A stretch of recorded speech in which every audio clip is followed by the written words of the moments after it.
Chad, are you keeping your distance because you have COVID? Exactly. I'm trying to maintain at least 600 feet. I got kicked out of my own office, so.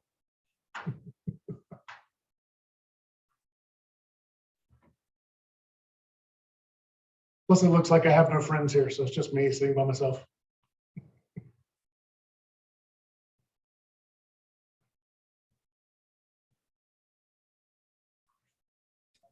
Hey, Dr. Murray, I wanted to ask you if you had seen any decrease in the amount of anti-vax Twitter traffic now that Russian money has been cut off, and in so doing, Russian bots are hitting some obstacles. Well, Shannon Joy was complaining that she lost a couple hundred followers, and Twitter must have been cutting off her followers. But I think many people were wondering if that was perhaps the case of it was a bot flush. No, well, it's hard to say. It's hard to say because the local stuff is still a bunch of nonsense. And unfortunately, that's real. Those are real people. There definitely have been over the weekend, there was these new accounts that kept on popping up. I'd block them, a new one would appear, and I was the only one they were following. So that something was going on there. I don't know. I mean, lots of people are looking at that. So I think actually that we're going to get some real data from some of the bigger agencies that track that stuff probably pretty soon. And it'll be very interesting to see. And there's a lot of correlation between those anti-vax social media accounts that are now becoming anti-Ukraine social media accounts. Huh. Yeah, isn't that convenient?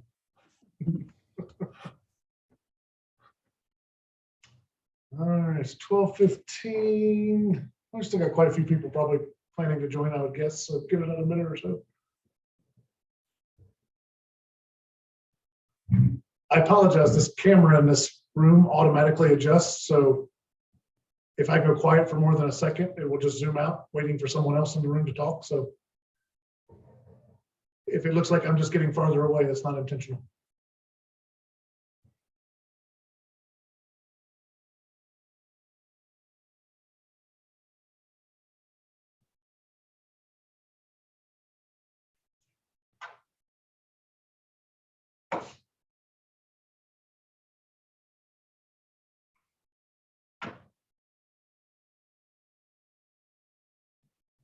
LJ's here. Hope you're on mute. Saying, Chad, are you there? I'm way back here. This Chad, computer, It's like Putin at his big table when he hosts his meetings. Yeah, exactly. He's at the end of the big table. this is my Russian negotiating table. So Oh my God. see the computer zooms in and out. It like if I don't talk for more than a couple seconds, it'll just zoom out and wait for someone else in the room to talk. It's very weird. I haven't gotten used to it yet. Well, it's nice to kind of see you. I need to get a magnifying glass. Well, maybe I should just try to move closer. Maybe that's the secret to this.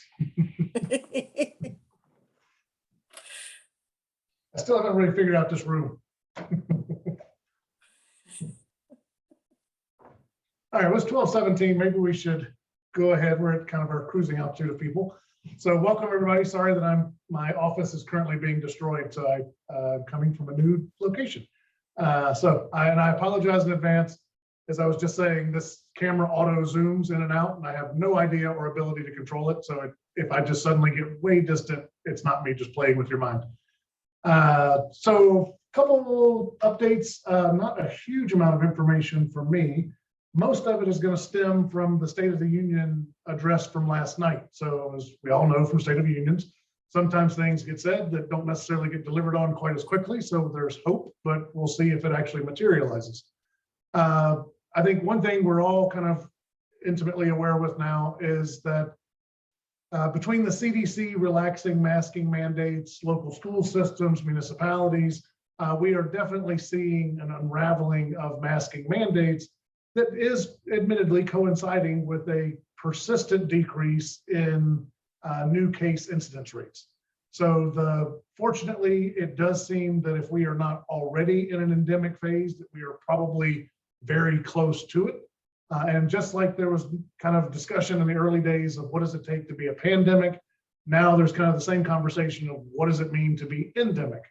And so, you know, if you look across the country, Still in like the Monroe County and most of the Finger Lakes region, we are still largely in probably a tail end of a pandemic state, but the decrease in case rate is still reasonable, maybe not quite as steep as it was a week or so ago. So most likely we will hit an endemic state within the next week or two, just about by any measure, if things continue on this path, which is good, obviously.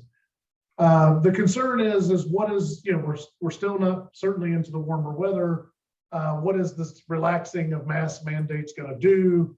And I think the bigger concern is, whereas the masking mandates have changed, the quarantine rules, especially for younger children or those who are unvaccinated, really haven't changed. So theoretically, in some of the younger nursery, elementary schools, if one kid comes in sick and the masking relaxation is taking place, everybody could be quarantined just because of potential exposure, because those quarantine obligations haven't changed as quickly as the mask mandate has. All that's still kind of a to be determined kind of situation. It does appear, and probably Elizabeth and LJ can speak to this more eloquently than I can, that more and more of the school systems are moving to this kind of mask optional phase, where certainly no one's going to be told that they can't mask, but it's not going to be required any longer. So we're seeing more and more of that. At the same time, we are beginning to run into a phase where, if we take the State of the Union at its word, the availability of therapeutics and testing is going to become, hopefully, more readily available in the community setting. So for those who did not watch or read the State of the Union from last night, Biden has both opened that they will be doing another round of distributions of home test kits starting next week. And also they're planning, although I don't think they gave an exact timeline, but within, okay, there you go. So within the next few weeks, they made it sound within the month, was what Biden said explicitly, that Pfizer would be planning to release 1 million pills of their antiviral therapeutic, and the next month they would release 2 million pills. With that, they're planning to go to a pharmacy, walk in, get tested, and leave with treatment, all covered by the federal government kind of approach. Now, good about that is that will hopefully increase the access to therapeutics for those who develop illness.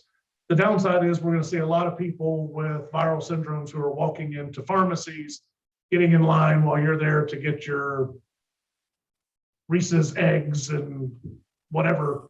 And there's going to be a lot of commingling and exposure potentially. So that's something we're still going to have to see exactly how that shakes out. Because if anybody's hung out at a CVS, especially when they've been doing boosters, people just line up down the aisles and kind of hang out there for periods of time.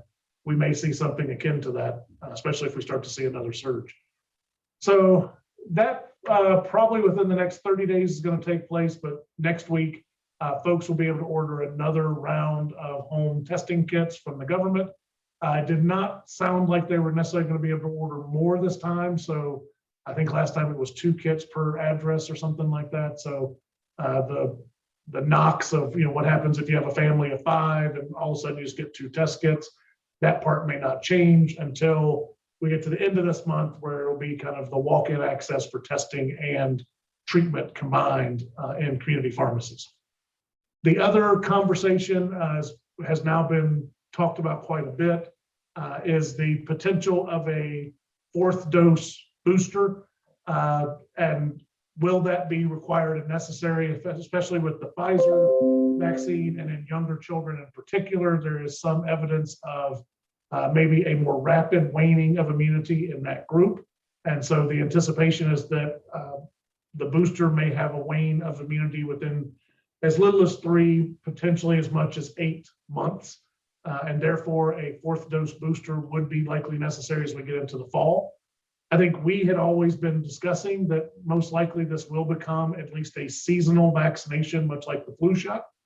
But the other wild card to that discussion is that the unknown is, will there be other strains that require a different formulation of the vaccine? And if that's the case, as they said last night, it will take about 100 days to reformulate a new vaccine against an emerging strain. So I don't think there's going to be any evidence of a need for a fourth dose anytime soon. But probably as we get towards the middle to end of summer, barring any sudden increase of surge of new strains that may arise, I suspect we'll start hearing about a fourth dose and or new formulation that there's still this kind of super vaccination that they've been talking about that may be kind of like the flu shot that has multiple different strain capability within it. So I think from a testing therapeutic vaccination, that's kind of the newest discussion in the last 24 to 48 hours. Otherwise, pretty much our surrounding community seems to be on this downward trend, stabilizing. We're certainly seeing a significant decrease in hospitalization and ICU admissions.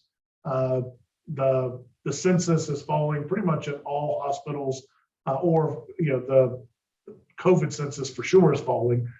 Even in the Rochester hospitals, which remain pretty full, it's kind of back to the normal heart failures and pneumonias and that kind of thing. So I think, from a day-to-day operation, the hope is that these next couple of months, both as Omicron starts to wane and as we transition into the warmer months where people will get outside and start to spread out, that we may actually have a little bit of a reprieve if everything goes well.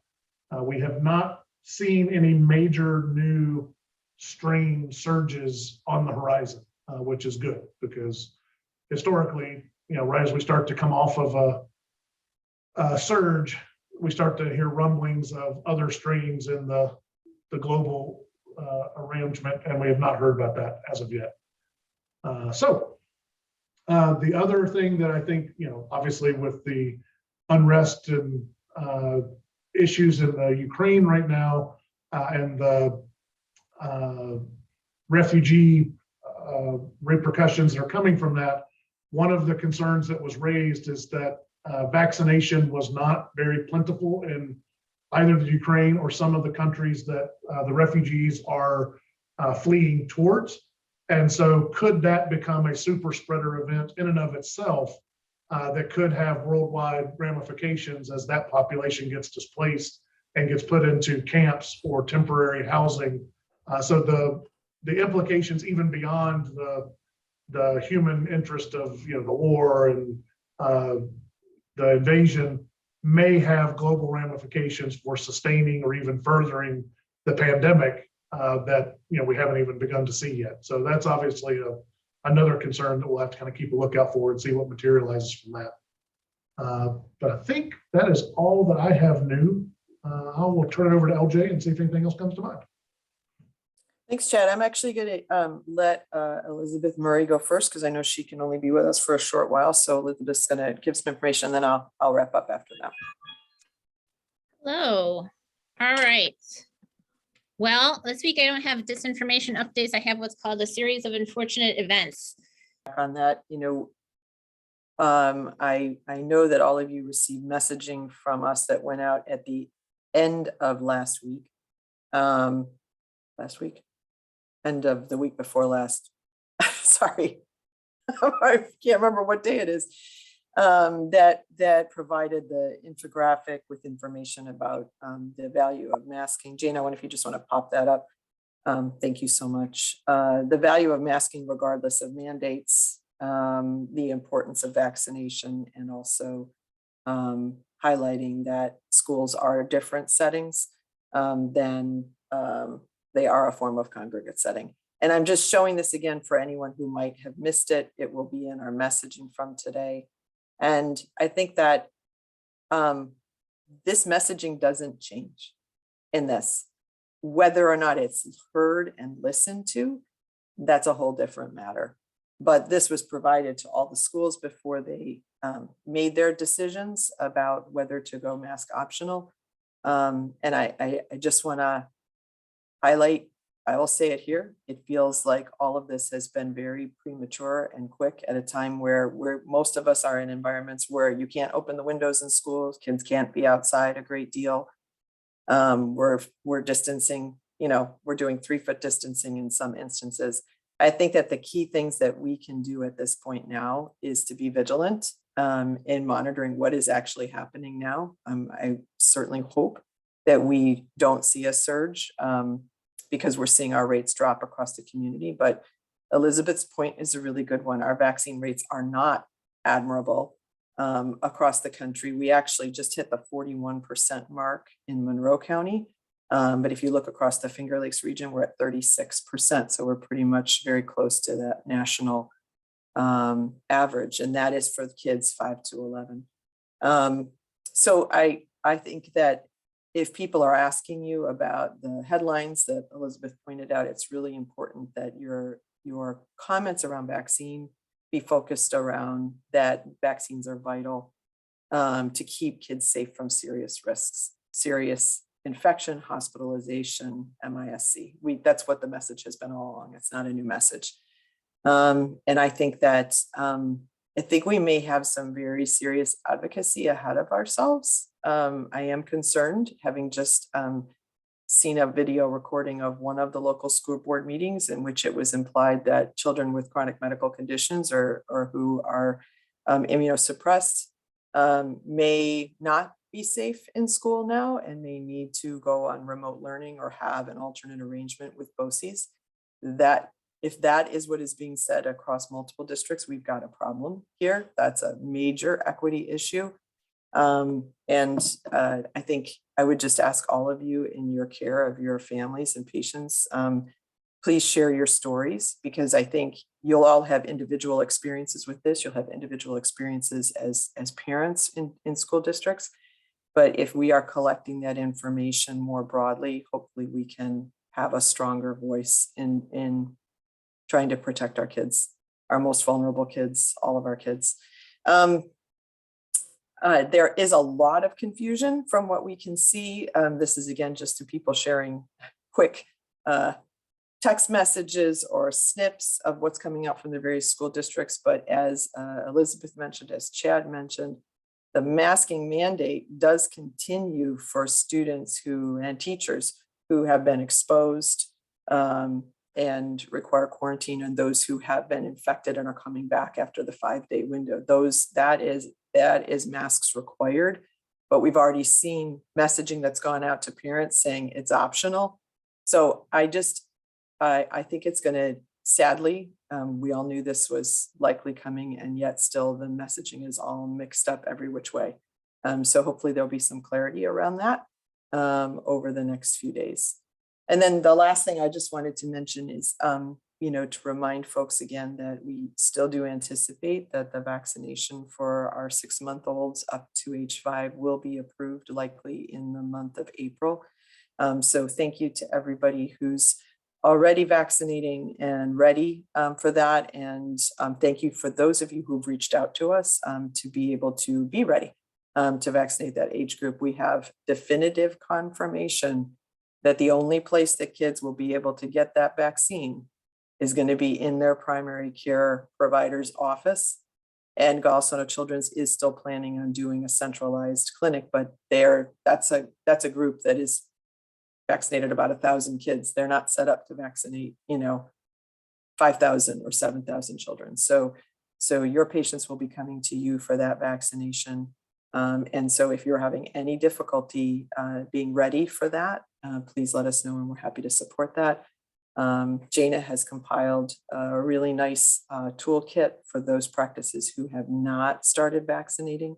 And we're doing some individual outreach to those of you who've indicated you're not yet, and seeing what we can do to help you. So thanks for thanks for still being there. This is exhausting and it's discouraging. At a time where we should be really happy that things are getting better, it just feels like everybody's kind of thrown up their hands a little bit and run for the exit door.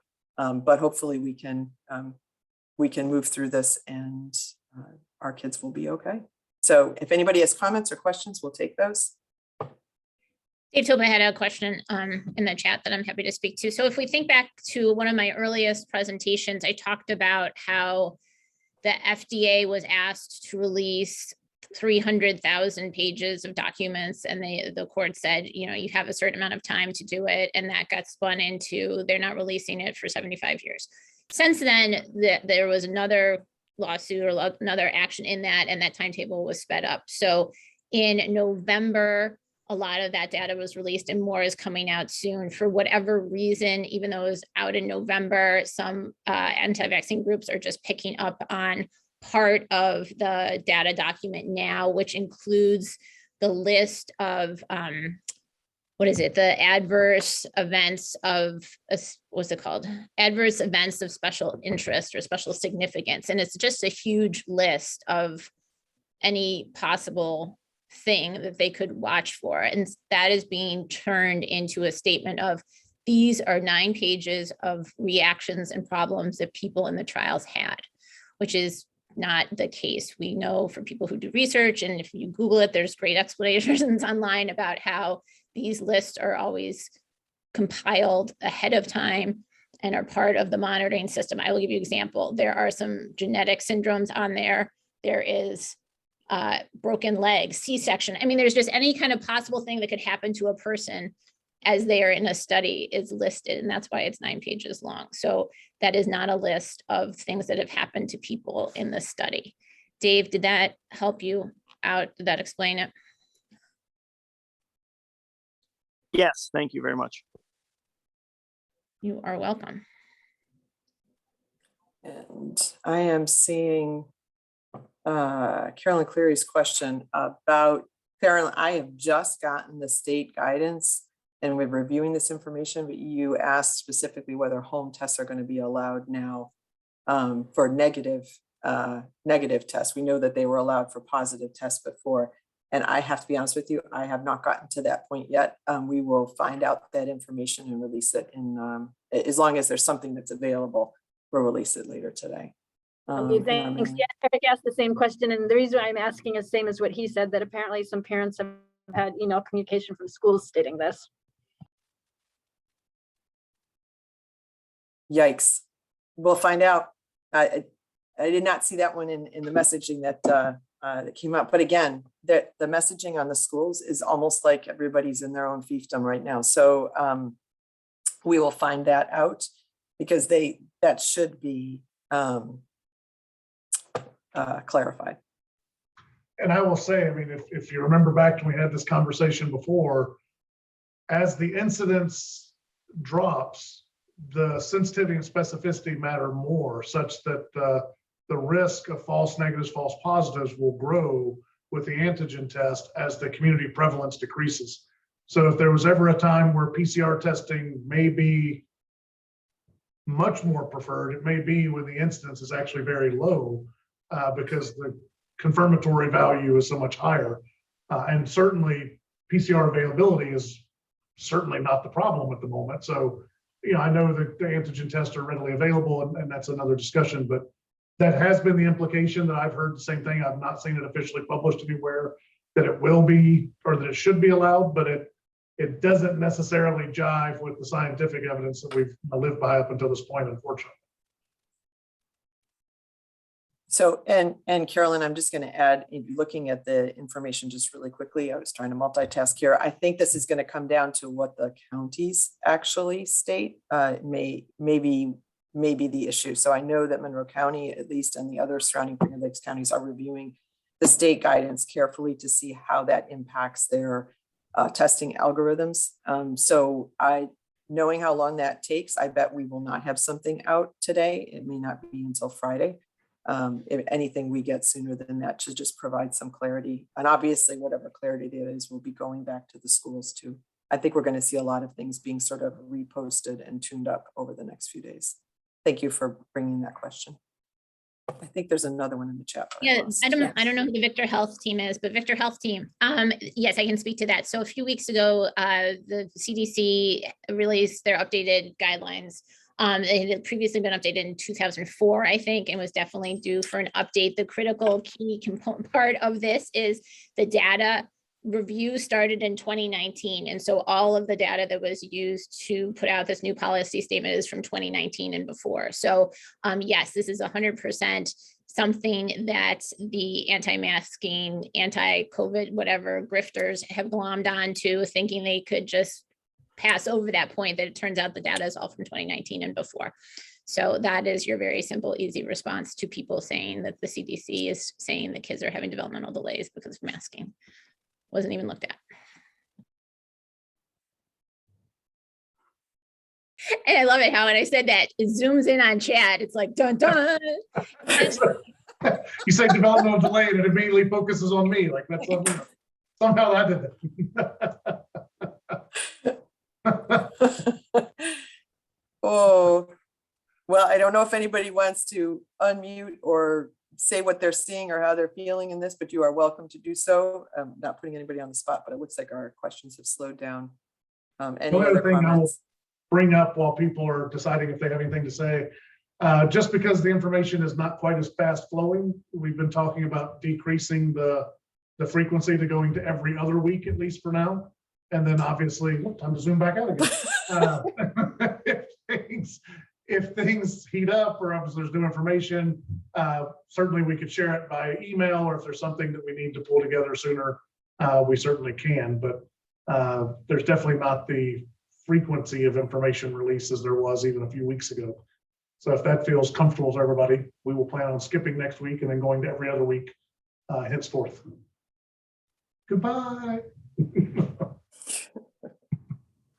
I'll zoom back in about 3 seconds. I'm trying to figure, I think it might be motion detected. Let's see. It's not working. That's not, now I'm just, well, no, here it comes. It's a delayed response. Oh my gosh. All right, anything else for the good of the order or concerns, issues that other people have? Nothing coming into the chat. Okay, All right, everybody, we will call thanks, it. everyone. We'll see you in 2 weeks. Have a good one. Bye-bye. Bye-bye.